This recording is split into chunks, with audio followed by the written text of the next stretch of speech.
का संकट, अपमान, विपरीतता, प्रतिकूलता, दुख आ जाए,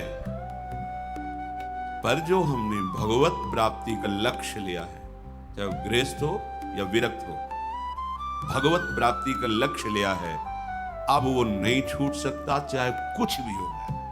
पहला लक्ष्य स्वीकृति इसीलिए कहा है। बहुत जोर की बात है, खुली वस्तु रखी है, बिगड़ी जन्म अनेक की अब वहीं सुधरे आज हो ही ना। ये स्वीकृति बहुत बड़ी बात है।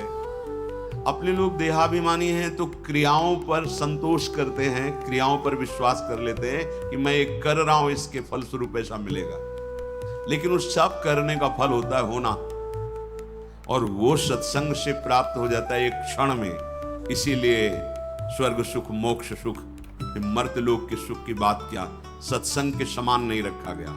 तात स्वर्ग अपवर्ग सुख, धरी तुला एक अंग, तूलन ताहि सकल मिली जो सुख लव सत्संग। स्वीकृति बहुत जोर की बात।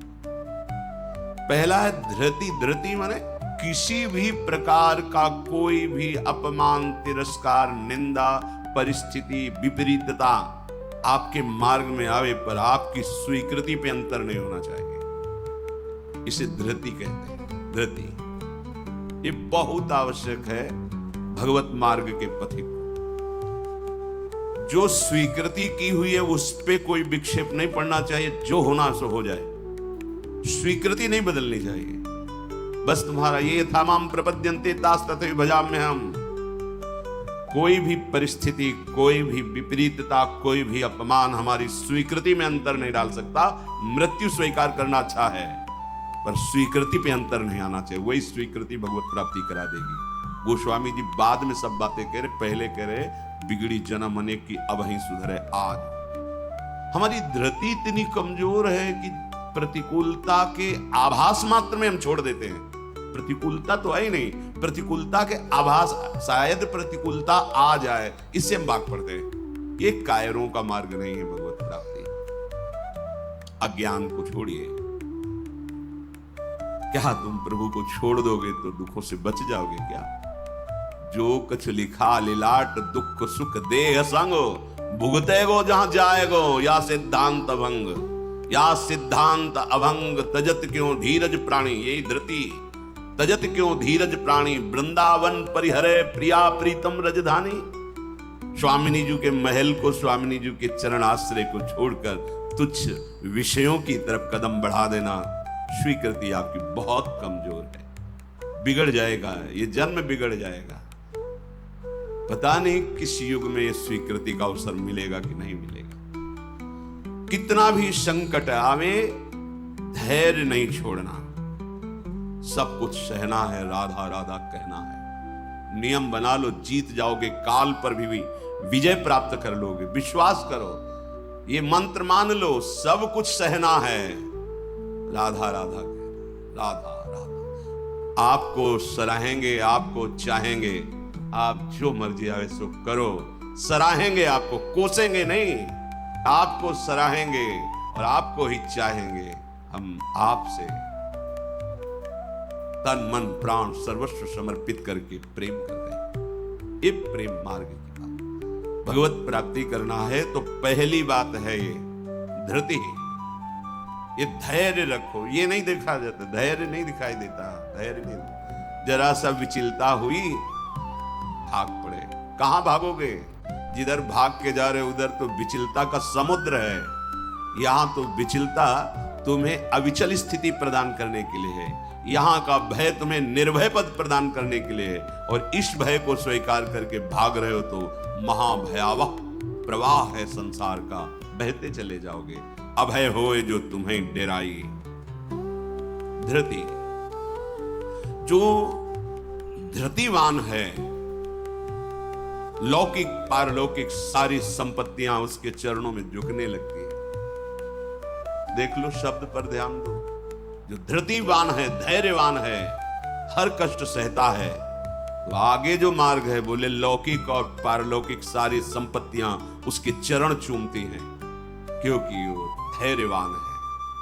अगर धृति नहीं है तो परमार्थ का भेष भले हो, परमार्थ की स्थिति नहीं होगी। इसीलिए भगवान कपिल देव जी ने माता देवती जी से कहा, जो आसक्ति संसार के बंधन का कारण है, वही आसक्ति यदि महात्माओं के चरणों में हो जाए तो मोक्ष का खुला हुआ द्वार है। तो वो महात्मा कैसे होते? तो सबसे पहला शब्द था तितिक्षवहा।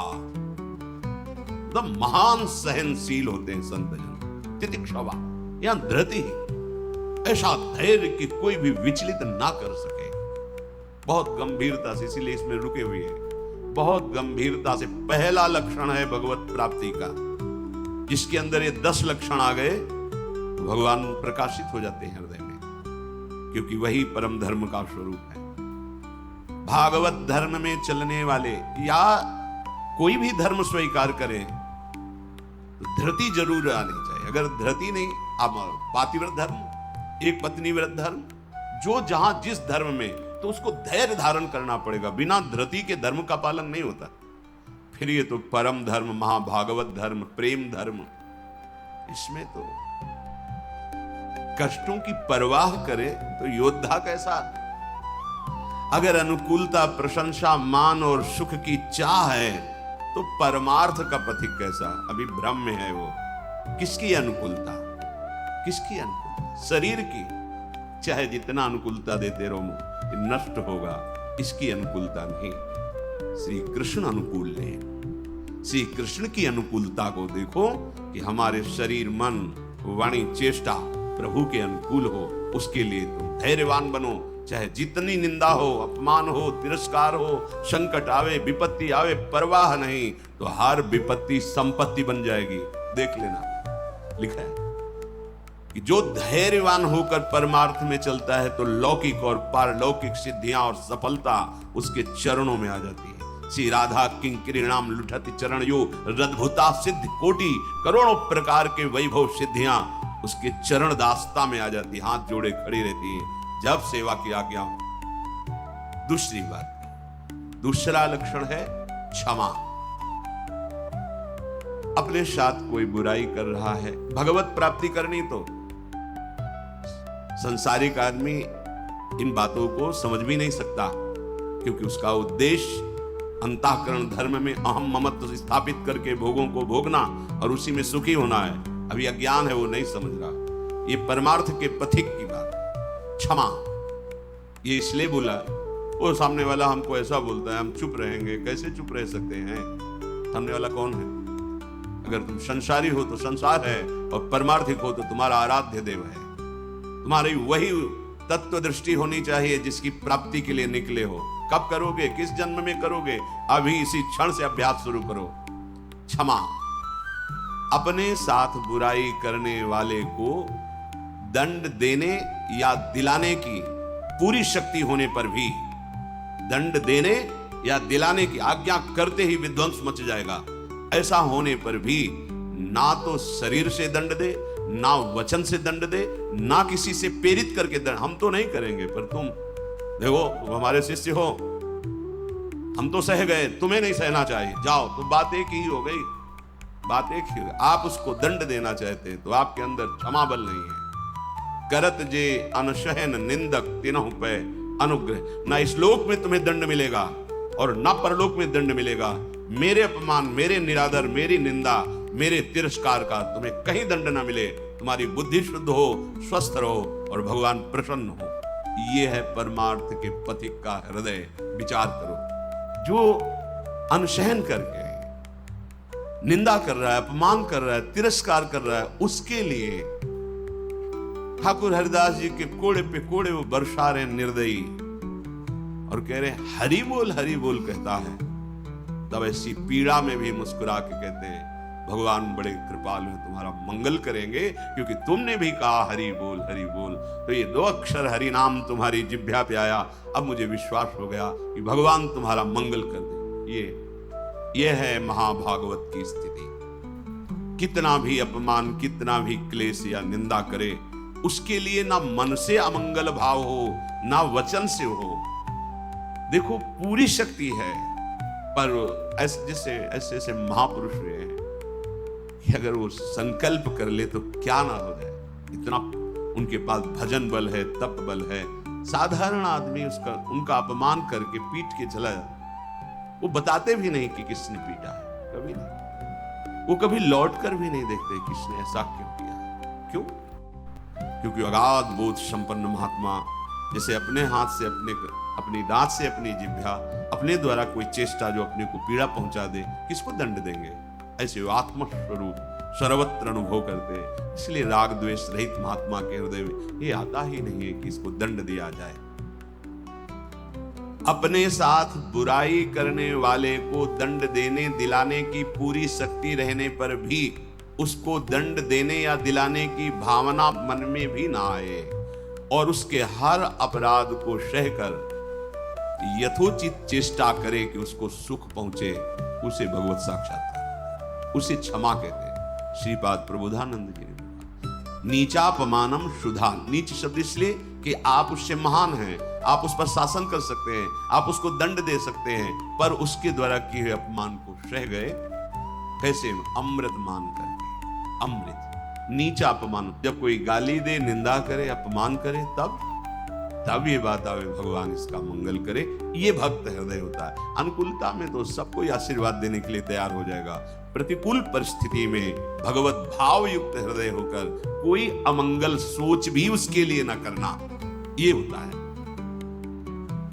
देखो, सर पे प्रहार किया नित्यानंद महाप्रभु के, जो जगाई मधाई के चरित्र में आता। महाप्रभु जब चैतन्य देव ये देखा तो सहन नहीं कर पाए, कैसे महाभागवत के प्रति ऐसा अपराध, क्रोधावेश हो चरण पकड़ लिए नित्यानंद महाप्रभु। चैतन्य महापुरुष का प्रभु, ये आपकी विशेष कृपा के पात्र नाथ, आपका अवतार दंड देने के लिए नहीं हुआ, आप कृपा कीजिए। ये आप कह दो कि वो तो अवतारी पुरुष हैं, तो हम किनके बच्चे हैं? हम किस मार्ग में चल रहे हैं? हम उन्हीं के तो बच्चे हैं, उन्हीं की तो अंश हैं, उन्हीं की तो शरण में है।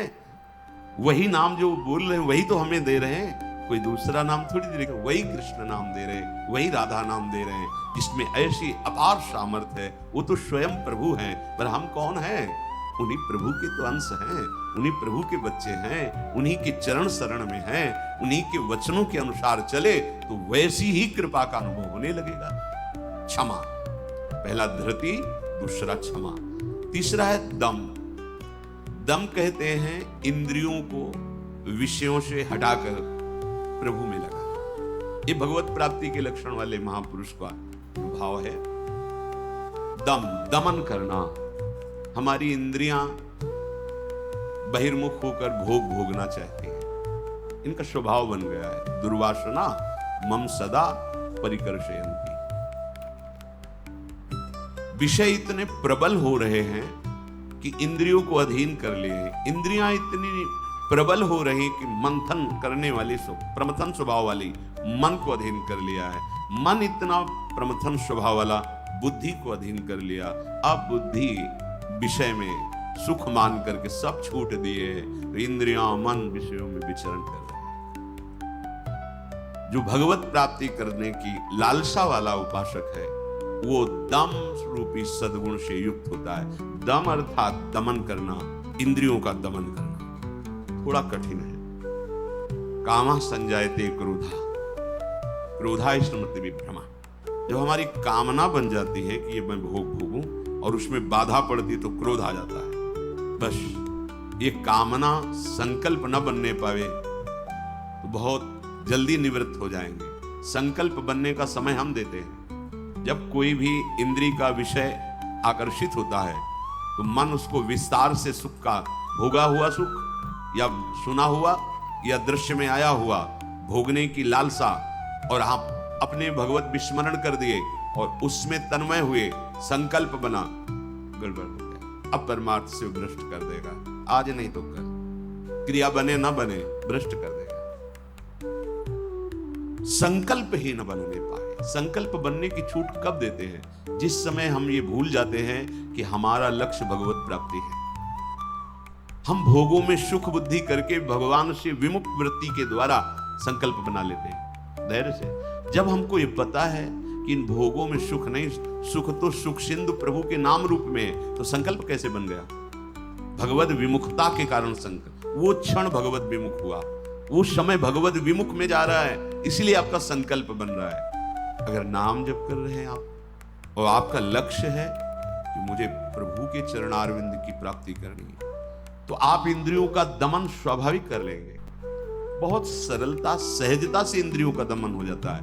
हमारी स्वीकृति ठीक नहीं है, इसलिए जैसे एक एकांतिक में चर्चा हुई थी, आप वैष्णव हैं, आप भगवत दासत्व के चिन्हों से युक्त हैं, आप भगवत प्राप्ति का मार्ग स्वीकार किए हो, चाहे गृहस्थ हो चाहे विरक्त। अब आपके सामने मांस परोसा जाए, आप खाएंगे? बिल्कुल ना अंदर से न बाहर से चेष्टा ही नहीं होगी। क्यों? क्योंकि आपकी स्वीकृति नहीं है। ठीक है, मदिरा ना अंदर से न बाहर से स्फुरण ही नहीं होगा उसको पाने का। क्यों? आपके अंदर स्वीकृति ही नहीं। लेकिन व्यभिचार, मैथुन, गंदी बात, क्या आपकी ऐसी स्वीकृति है जैसे मदिरा और मांस के प्रति है तो उसी पंक्ति में, पर आपने इसके लिए स्वीकृति छोड़ दी, आपने इसकी गुंजाइश रख ली। अब आप गिर जाएंगे, आपकी इंद्रियां आपको गिरा देंगी, दूसरे की जरूरत नहीं, आपका मन ही आपको परेशान कर देगा, भ्रष्ट कर देगा। क्या आपकी ऐसी स्वीकृति है? और है तो आप बोलो, आपके सामने मांस परोसा जाए, मदिरा रखी जाए, तो क्या अंदर से स्फुरण होगा? स्फुरण ही नहीं होगा। आप देख लो ना, स्फुरण ही नहीं होगा और आपकी भौं चढ़ जाएगी। आपको पता नहीं आपके क्या, या तो उठ के चल देंगे, बिल्कुल संभाषण भी